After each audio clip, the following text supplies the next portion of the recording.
সে বলতো আমি আল্লাহ পাক, আমি খোদা পাক, আমি ইমাম মেহেদী। এই যে আমার যাই বাড়ির বক্ত উনিও জানি বলতে গেলে। আমাদের এই যে মিলাদ মাহফিল এলে আমাদের কোনোদিন দাওয়াত মাওয়াত দিত না, বলতো না আমরা যেতাম ওই জানি।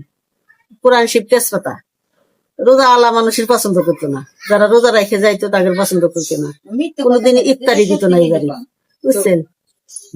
এইরকম ছিল।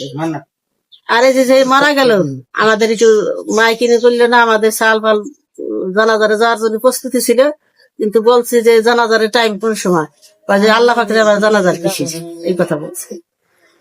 আর রাত 2টার সময় মাটি হয়েছে, আমরা জানি না কোন সময়। মেলার পরাই তো ইমাম মেহেদী রাসূলুল্লাহ এইসব করতো, আর ওনার ওই যে তাকবীর দিত, কিতাব দিত নারায়ণ তাকবীর, ইমাম মেহেদী রাসূলুল্লাহ, ছোট হুজুর পাক, বড় হুজুর পাক। আজান হয়তো 30 বছর আগে হয়তো কিনা আমরা সব জানিনি, শুনিনি। আমরা এখানে আমার তো বিয়ে হয়েছে 30 বছর 35 বছর, এখন তো আমি আজান টাজান শুনি নেই, কিন্তু এখন আজান হয়।